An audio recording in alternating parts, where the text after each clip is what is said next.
რისი უფლება მაქვს სიმართლე რომ თქვა ეხლა ზღვარი იმდენად წაშლილია უფლებები საერთოდ რის უფლება გვაქვს და რისი არ რისიც გვაქვს იმის უფლებაც აღარ გვაქვს უსაფრთხო ცხოვრება ყველა მოქალაქის უფლებაა. Ამ უსაფრთხო ცხოვრების უზრუნველყოფა კი პოლიციელის ვალდებულება. ვალდებულების შესასრულებლად სამართალდამცველებს გარკვეული ღონისძიებების განხორციელების უფლება აქვთ, რომლის მიზანი საზოგადოებრივი წესრიგისა და უსაფრთხოების დაცვა უნდა იყოს. ძალიან საჭირო რომ ვიცოდეთ რეალურად რა შეგვიძლია რომ გავაკეთოთ და რა არა და არ ვიცი არ მაქვს ხა ესე ინფორმაცია მგონია რომ ხო რომ მითხრას პოლიციელმა რომ თქვათ ჩანთა ამოატრიალე მეც ამოატრიალებ ისე რომ არც ჩავეკითხები გაქვთ თუ არა ამ შემთხვევაში პოლიციელს იმის უფლება რომ ეს მომთხოვოს რისი უფლება გვაქვს? ამ კითხვას არაერთი მოქალაქე სვამს. ნაკლები ინფორმირებულობა, როგორც უფლებადამცველები ამბობენ, პოლიციელს ხშირ შემთხვევაში თვითნებური მოქმედების უფლებას აძლევს. ბოლო პერიოდის ტენდენცია კიდევ უფრო აშკარად გვაჩვენებს, რომ ასეთ საპოლიციო ღონისძიებები ტარდება ხოლმე თვითნებურად და აი ამ საკანონმდებლო მოთხოვნების უგულებელყოფით. და ხშირ შემთხვევებში პოლიციელები არც კი უმარტავენ ქუჩაში გაჩერებისა და საპოლიციო ღონისძიებების განხორციელების საფუძველს. ხო ეს არის ხოლმე ყველაზე დიდი პრობლემა. საზოგადოებრივი წესრიგის დაცვა, მოქალაქეების უფლების დარღვევასა და თვითნებურ საპოლიციო ღონისძიებაში არ უნდა გადაიზარდოს. ამაზე უფლებადამცველები და მოქალაქეები ყველაზე მეტ საუბრობენ. ხშირად გვინახავს შემთხვევები, როდესაც მოქალაქეები საუბრობდნენ იმაზე, რომ ქუჩაში გადაადგილებისას პოლიციელმა შეაჩერა ისინი და განახორციელა მათი შემოწმება, ხო? და უნდა ვიცოდეთ თუ რასთან გვაქვს საქმე. რა თქმა უნდა, პოლიციელს აქვს უფლება, რომ განახორციელოს ზედაპირული შემოწმება და დათვალიერება, თუმცა რა თქმა უნდა, ამას აქვს სათანადო საფუძვლები. და კანონით განსაზღვრული არის 3 საფუძველი, თუ როდის აქვს პოლიციელს უფლება, რომ ეს საპოლიციო ღონისძიება ჩაატაროს.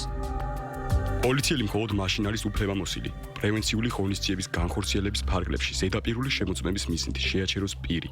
თუ არსებობს საკმარისი საფუძველი ვარაუდისთვის, რომ პირს თან აქვს ნივთი, რომლის გადატანა შეზღუდულია, ან რომელიც საფრთხეს უქმნის მის ან სხვის სიცოცხლესა და ჯანმრთელობას. პირი იმყოფება კანონით განსაზღვრული სპეციალური რეჟიმისადმი დაქვემდებარებული ტერიტორიის ან ობიექტის უშუალო სიახლოვეს 20 მეტრის რადიუსში. არსებობს საკმარისი საფუძველი ვარაუდისთვის, რომ იმ ადგილზე, სადაც პირი იმყოფება, იკრიბებიან საქართველოს ტერიტორიაზე უკანონოდ მყოფი პირები, იმალებიან ძებნიერები, ან შესაძლებელია ჩადენილ იქნეს სამართალდარღვევა. პირის შეჩერების ვადა არ უნდა აღემატებოდეს შეჩერების მომენტიდან 30 წუთს. ბოლო პერიოდში აქტიური საპოლიციო ღონისძიებების შესახებ მოქალაქეების მხრიდან არაერთი ინფორმაცია ვრცელდება, თუმცა ზემოთ აღნიშნულ რომელ პუნქტს უკავშირდება ეს ღონისძიებები მათთვის უცნობია. პირველი რაც უნდა გააკეთოს პოლიციელმა, რომ უნდა განუმარტოს, რა საფუძვლით აჩერებს პირს და კონკრეტულად რა ღონისძიების განსახორციელებლად აჩერებს პირს ქუჩაში. 24 წლის ანიტას ბოლო პერიოდში ყველაზე მეტად ეს კითხვა აწუხებს, როგორ მოიქცეს თუ პოლიციელი ქუჩაში გააჩერებს. ჩემ ბევრ მეგობარს უფრო ახლოს შეხება თქონია, დაჭერილიც იყო ბევრი, დაჯარიმებულიც. შესაბამისად, მათ ალბათ უფრო მეტი, ალბათ კი არა, კი უფრო მეტი ინფორმაცია აქვს. მაინც როცა პირისპირ ეხები და პირადად გაგხდება ეს ყველაფერი თავს, გიწევს გაიგო ინფორმაცია, მერე უფრო რაღაც მობილიზებული ხდები და ხო, მაგრამ ბევრმა ასევე არის ის, რაც ძალიან ცუდია, ჩემ თავსაც საყვედურობ ამის გამო, ჯობია რომ რაღაც ეს სამოქალაქო განათლება და ჩვენი უფლებები აუცილებლად კონდეს გათვითცნობიერებული.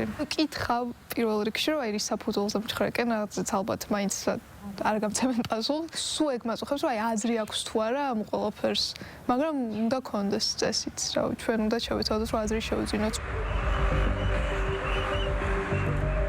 პრევენციული ღონისძიება არის ერთ-ერთი ყველაზე მნიშვნელოვანი საპოლიციო ფუნქცია და მაგალითად ეხლა თქვენ რასაც საუბრობდით, პრევენციულ ღონისძიებებს მიეკუთვნება ზედაპირული შემოწმება და დათვალიერება. რაზეც ვთქვათ არსებობს გარკვეული მოსაზრებები, გარკვეული კითხვის ნიშნები. მაგალითად რომ ვისაუბროთ მხოლოდ თბილისის მასშტაბით და აი 2025 წლის პირველ კვარტალზე პრევენციული ღონისძიებების ფარგლებში და მათ შორის სწორედ ზედაპირული შემოწმებისა და დათვალიერების ფარგლებში პოლიციამ გამოავლინა 509 19 შემთხვევა ნარკოტიკული საშუალებების უკანონო შეძენა შენახვის, ცივი იარაღის ტარების 420 ფაქტი, მათ შორის ცეცხლსრული იარაღის უკანონო ტარების 6 ფაქტი და ასე შემდეგ. სტატისტიკა გვაჩვენებს იმას, რომ რეალურად ის, რასაც პოლიციელი ახორციელებს, საბოლოო ჯამში ამ ყველაფერს მიზანი აქვს, ისევ საზოგადოების დაცულობა, ამიტომ არის მნიშვნელოვანი პრევენციული ღონისძიებების განხორციელებისას მოქალაქემ ითანამშრომლოს პოლიციელთან. მნიშვნელოვანია, რომ ის მოწოდება, რაც აქვს პოლიციას კანონმდებლობის ფარგლებში, ამას დაემორჩილოს მოქალაქე და პირიქით ხელი შეუწყოს იმას, რომ პოლიციელის თითოეული ქმედებით საბოლოო ჯამში მთლიანი საზოგადოება იყოს დაცული. რას გულისხმობს და როგორ ხდება ზედაპირული შემოწმება? მოქალაქეებს ყველაზე ხშირად ეს კითხვა აქვთ, აღნიშნავს უფლებადამცველი გოგა ხატიაშვილი. ხშირად არის ხოლმე პრობლემა იმასთან დაკავშირებით, რას გულისხმობს ეს ზედაპირული შემოწმება. ზედაპირული შემოწმება არავითარ შემთხვევაში არ არის ჩხრეკა. ზედაპირული შემოწმება არის საპოლიციო ღონისძიება, ხოლო ჩხრეკა ეს არის სისხლის სამართლის ღონისძიება, რომელიც გამოიყენება გამოძიების ფარგლებში. ზედაპირული შემოწმება გულისხმობს ტანსაცმლის მხოლოდ გარე ზედაპირზე შეხებას ხელით, სპეციალური ხელსაწყოთი ან საშუალებით. ეს არავითარ შემთხვევაში არ გულისხმობს ადამიანებისთვის ჯიბეში ხელის ჩაყოფას და შემოწმებას, ჩანთაში ხელის ჩაყოფას და შემოწმებას, ეს უკვე არის ჩხრეკა, რომელსაც სხვა საფუძველი სჭირდება. აქვე კანონი ამბობს, რომ იმავე სქესის პოლიციელმა უნდა განახორციელოს ეს, რომელი სქესისაც არის შესამოწმებელი პირი. მაგრამ კანონი ამბობს, რომ თუ არის გადაუდებელი ვითარება და გადაუდებელი აუცილებლობის შემთხვევა, მაშინ ზედაპირული შემოწმება შეიძლება განახორციელოს ნებისმიერმა პოლიციელმა, ოღონდ მხოლოდ სპეციალური ხელსაწყოთი და საშუალებით და არა ხელით. ყველა შემთხვევაში, როდესაც პოლიციელი ახორციელებს საზოგადოებრივი უსაფრთხოების და მარწესრიგის დაცვის მიზნით საპოლიციო ღონისძიებას, თუ რა თქმა უნდა არ არსებობს საგამონაკლისო შემთხვევები და ამასაც ცალკე კანონმდებლობა არეგულირებს, რა თქმა უნდა პოლიციელი ასახელებს მის ვინაობას და ეუბნება რის ფარგლებში, რომ პრევენციული ღონისძიებების ფარგლებში ტარდება ესა თუ ის ღონისძიება. თუ კი კონკრეტულ სიტუაციაში უკვე დასაბუთებული ვარაუდის სტანდარტი გაჩნდება, უკვე ჩხრეკას პოლიციელი ატარებს სისხლის სამართლის კანონმდებლობით განსაზღვრული წესით და ჩხრეკის საფუძვლებით ჩხრეკის მიზანიც და დეტალური წესები, რა თქმა უნდა, განსაზღვრული არის სისხლის სამართლის საპროცესო კოდექსში. საპოლიციო ღონისძიება მხოლოდ ქუჩაში გაჩერებით არ შემოიფარგლება. არაერთი ფაქტი დაფიქსირდა მოქალაქეებთან სახლში მისulis, ჯარიმების გამოწერის, სახლის ჩხრეკის და ასე შემდეგ. ამ შემთხვევაში მოქალაქეებს ნაკლები ინფორმაცია აქვთ და კითხვაც მეტი ჩნდება. ჩხრეკა უნდა ჩატარდეს სასამართლოს განჩინების ან გადაუდებელი აუცილებლობის შემთხვევაში, გამომძიებლის დადგენილების საფუძველზე. ჩხრეკის დაწყების წინ გამომძიებელი ვალდებულია გაგაცნოთ სასამართლოს განჩინება ან დადგენილება. განჩინების გაცნობა უნდა დადასტურდეს თქვენი ხელმოწერით. ჩხრეკის დაწყებამდე გამომძიებელმა უნდა შემოგთავაზოთ ნივთის ნებაყოფლობით გადაცემა. ხოლო ნებაყოფლობით გადაუცემლობის შემთხვევაში შეიძლება ნივთის ამოღება იძულებით. ბინის ჩხრეკას უნდა ესწრებოდეს მესაკუთრე, ფლობელი. ასევე ჩხრეკაზე დასწრების უფლება აქვს ადვოკატს. დამსწრებს აქვს ჩხრეკის სრულ პროცესზე უწყვეტი და თანმიმდევრული დაკვირვების უფლება. ჩხრეკის დროს აღმოჩენილი საგანი გამომძიებელმა ამოღებამდე უნდა წარუდგინოს ჩხრეკაში მონაწილე პირებს და მხოლოდ ამის შემდეგ უნდა ამოიღოს. ამოღებული ნივთები უნდა აღიწეროს დაწვრილებით, შეიფუთოს და დაილუქოს. ლუკა ანდღულაძე 126 დღეა აქციაზე დგას. მასიური დაჯარიმების პროცესშიც მოყვა. ესეთ პერიოდი იყო უკვე, როცა ატყდა ეს მასიური დაჯარიმებები და დარეკვები. და მაგ დღეებში უცხონომერებს არ პასუხობდი რა და ერთმა ნომერმა დამირეკა და არ უპასუხე და მე არ გადაურეკე უკან, იმიტომ რომ ჩავთვალე თუ რამე ისეთი სერიოზული იყო და აუცილებელი იყო ჩემი პასუხი, ან მესიჯს მომწერდნენ, ან დამირეკავდნენ, მაგრამ ეგეთი რამე არ დაფიქსირდა. დამირეკეს სასამართლოდან, გაქვს სასამართლოს ხდომა, 17 იანვარს უკანონოდ კეტავდი რუსთაველის გამზირსო. ერთხელ უჩემოთაც იყოს ხდომა ჩატარებული, მაგრამ გადადებული. მე არ ვიცოდი, არა. პირველი ხდომის შესახებ, ანუ აი პირველად რომ დამირეკა პოლიციელმა, ალბათ ეგ უნდა ეთქვა, არ ვიცი, მაგრამ არც ადადიდათ რა მეორედ თქვა. არაფერი არსად არ გამოქვეყნებულა ჩემი ჯარიმა, მსგავსი რაღაცა, ერთადერთი კომუნიკაცია კომუნიკაცია შედგა დამირეკეს სასამართლოდან და მითხრეს რომ გაქვს სასამართლო. იმ საიტზე შევამოწმე და არ იყო ჯარიმა ატვირთული, მაგრამ მაგ დროს ჯერ დაჯარიმებული არ ვიყავი რა, მაგ დროს უნდა ედავათ შსს და ჩემს ადვოკატს დავჯარიმდებოდი თუ არა. ლუკას მსგავსად ამ პროცესში გარკვევა არაერთ მოქალაქეს უწევს. ლუკამ თუ პირდაპირ სასამართლოში დაიბარეს მიმდინარე წლის 7 თებერვლიდან გზის ხელოვნურად გადაკეტვისა და სხვა ცალკეული სამართალდარღვევის საქმეებზე საჯარიმო ქვითარს პირდაპირ შინაგან საქმეთა სამინისტრო წერს. შესაბამისად მოქალაქეები ინტერესდებიან, როდის ითვლება საჯარიმო ქვითარი ჩაბარებულად და რა მექანიზმები არსებობს ჯარიმის გადახდის ვადის შესაჩერებლად. როგორც აღნიშნე, გასაჩივრების ვადა აითვლება ჩაბარებიდან.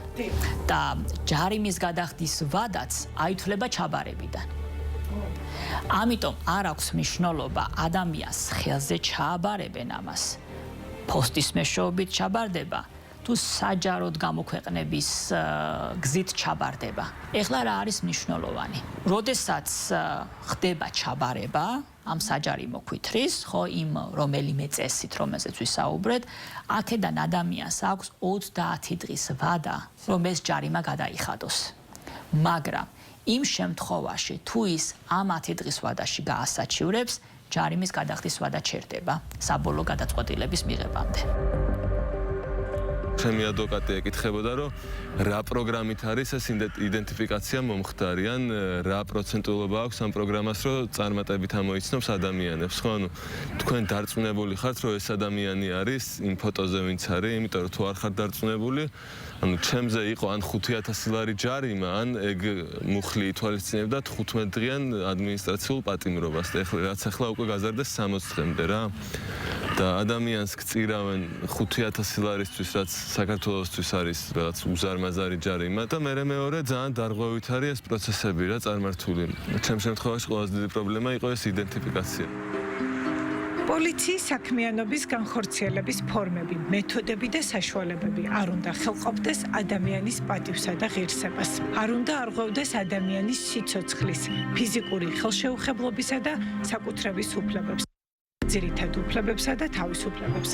გაუმართლებელ ზიანს არ უნდა აყენებდეს გარემოს. პრევენციული და სამართალდარღვევაზე რეაგირების ღონისძიებები უნდა შეესაბამებოდეს კანონის მოთხოვნებს.